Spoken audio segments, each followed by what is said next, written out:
Saudaraku yang terkasih di dalam Tuhan Yesus Kristus, saat ini kita jumpa lagi dalam ibadah via online di tengah-tengah pandemi COVID-19 yang belum juga berakhir. Perlu dimengerti bagi kita sebagai orang percaya bahwa pengharapan itu dihasilkan melalui sebuah proses. Jadi pengharapan itu adalah hasil akhir dari sebuah proses yang urutannya adalah kesengsaraan, ketekunan, tahan uji, pengharapan. Jadi pengharapan bukanlah sesuatu yang diletakkan di depan. Bukan terjadi seketika, namun melalui sebuah proses. Kita harus menyadari bahwa hidup yang kita jalani adalah ujian. Mulai dari bangku sekolah dasar sampai meraih gelar sarjana. Setiap semester kita menghadapi ujian. Kalau lulus, kita tentu otomatis naik ke tingkat yang lebih tinggi atau naik golongan. Begitu pula bila kita ingin menjadi seorang prajurit, karena peminatnya banyak, bahkan ribuan orang, maka dilakukan seleksi berbagai tes atau ujian, diantaranya tes kesehatan, kesegaran jasmani, akademik, dan psikologi kejiwaan atau rohani. Demikian juga dalam kehidupan rohani pun kita selalu dihadapkan pada ujian demi ujian. Firman Tuhan dalam Roma 5 ayat 3 sampai dengan ke-4 ajarkan kita harus selalu bertekun dalam menghadapi ujian. Ketekunan adalah senjata kita bersedia diuji imannya. Jangan menghindar dari ujian, malas atau takut menghadapi ujian iman. Banyak orang yang tidak mau diuji, akibatnya hidupnya tidak pernah mengalami kenaikan tingkat. Tidak pernah ada perubahan dari dulu sampai sekarang seperti itu saja. Saudara, ketika kita menjalani ujian iman, tanpa disadari ujian demi ujian yang dilalui akhirnya mendatangkan ketekunan. Senjata berikutnya setelah kita memiliki ketekunan dan kesiapan menghadapi ujian adalah pengharapan. Allah adalah sumber pengharapan yang memenuhi kita dengan sukacita dan damai sejahtera supaya kita berlimpah-limpah dalam pengharapan. Saudaraku yang terkasih di dalam Tuhan, seperti firman Tuhan dalam 1 Petrus 1 ayat yang ketiga, terpujilah Allah dan Bapa Tuhan kita Yesus Kristus, yang karena rahmat-Nya yang besar telah melahirkan kita kembali oleh kebangkitan Yesus Kristus dari antara orang mati kepada suatu hidup yang penuh pengharapan. Apakah pengharapan orang percaya itu? Pengharapan adalah sesuatu yang kita inginkan atau dikehendaki dan melihat untuk terjadi. Mengapa kita bisa percaya bahwa hidup di dalam Yesus ada kepastian harapan? Pengharapan juga adalah sesuatu yang kita inginkan terjadi di masa yang akan datang. Bapak Ibu yang terkasih dalam Tuhan, pengharapan seperti apa yang harus kita miliki? Yang pertama, pengharapan yang hidup. Firman Tuhan dalam 1 Petrus 1 ayat yang kelima, yaitu kamu yang dipelihara dalam kekuatan Allah, karena imanmu sementara kamu menantikan keselamatan yang telah tersedia untuk dinyatakan pada zaman akhir. Harapan berarti menunggu dengan penuh kerinduan dan menantikan sesuatu yang baik.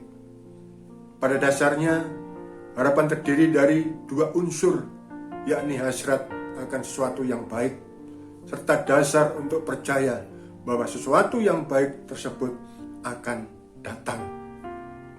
Sedangkan harapan yang ditawarkan oleh Alkitab bukan angan-angan belakang. Tetapi harapan itu memiliki dasar yang kuat berupa fakta dan bukti. Adapun harapan yang dapat diandalkan, yang dimiliki umatnya, berasal dari Dia. Maka Dia adalah harapan mereka. Harapan seperti itu tidak sama dengan angan-angan belaka. Allah memberi mereka dasar yang kuat untuk berharap. Itu yang pertama. Adapun yang kedua adalah harapan yang menyelamatkan.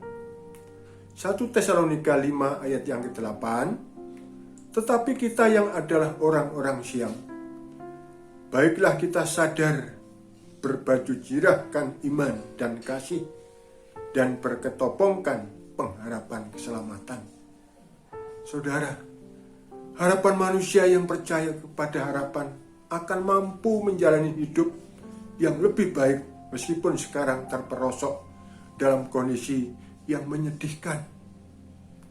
Orang-orang yang mampu bertahan dari kesesakan hidup dan maju sebagai pemenang karena mereka masih memiliki harapan yang menyelamatkan hidup, yaitu pengharapan itu adalah sauh yang kuat dan aman bagi jiwa kita, yang telah dilabuhkan sampai ke belakang tabir, pengharapan untuk mendapat pengampunan dan memperoleh rezeki yang indah, dan semua itu akan indah pada waktunya. Kemudian yang ketiga, pengharapan yang penuh bahagia. Titus 2 ayat 13, dengan menantikan penggenapan pengharapan kita yang penuh bahagia dan penyataan kemuliaan Allah yang maha besar dan juru selamat kita, Yesus Kristus. Jadi harapan orang Kristen itulah hari yang dinanti-nanti oleh para pengikut Yesus. Mengenai peristiwa yang akan datang itu, Rasul Petrus mengatakan kepada kita bagaimana orang percaya dapat hidup dengan satu tekad yang dipenuhi sukacita. Firman Tuhan dalam 2 Petrus 3 ayat 10 sampai dengan 18, kita dapat memandang kepada Tuhan dengan cara menjalani hidup yang menghormati Kristus. Pada ayat 11, kita dapat memandang ke dalam batin dengan cara berusaha sungguh-sungguh untuk hidup dalam perdamaian dengan Allah. Saudaraku yang terkasih di dalam Tuhan, bagaimana kita melakukan semua ini? Dengan jalan bertumbuh dalam kasih karunia dan dalam pengenalan akan Tuhan dan Juru Selamat kita, Yesus Kristus. Ayat 18, saat bertumbuh dari segi karakter lewat firman-Nya yang tertulis, kita akan semakin erat berhubungan dengan Yesus, Sang Firman yang hidup. Roh Kudus memakai firman Allah untuk memimpin kita dalam menempuh perjalanan hidup ini. Jadi hari Tuhan seharusnya tidak menakutkan bagi pengikut-pengikut Yesus.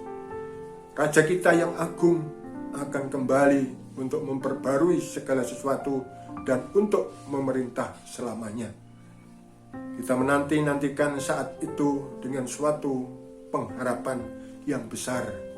Itulah pengharapan kita yang penuh bahagia. Dalam Titus 2 ayat yang ke-13. Adapun pengharapan yang keempat yang terakhir adalah pengharapan yang kekal. Titus 3 ayat yang ke-7, supaya kita sebagai orang yang dibenarkan oleh kasih karunia-Nya berhak menerima hidup yang kekal sesuai dengan pengharapan kita. Jadi kita mempunyai pengharapan akan menerima mahkota, yaitu mahkota kebenaran.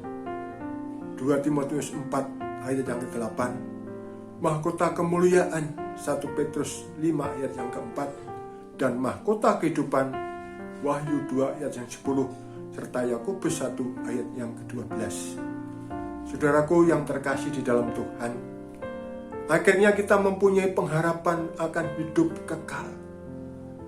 Dalam Titus 1 ayat yang kedua, Titus 3 ayat yang ke-7, hidup yang pasti akan dianugerahkan kepada semua orang yang percaya dan taat kepada Tuhan Yesus Kristus.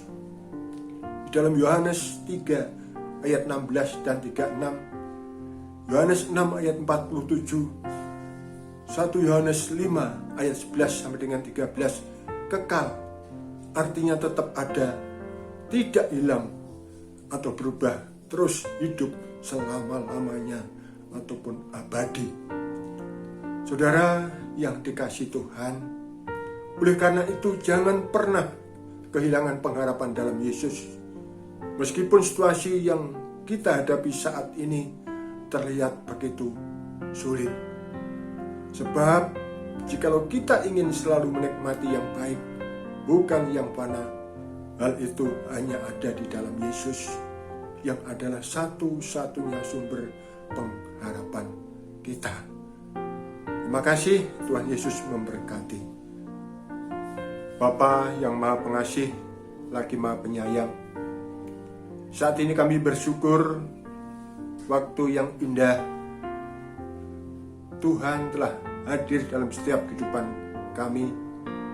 Tuhan telah memberkati kami dengan limpah, dengan firman-Nya yang hidup, yang memberikan suatu kekuatan, yang memberikan suatu jaminan, yang memberikan dan membawa kepada kehidupan kita saat ini, bahkan kehidupan yang akan datang.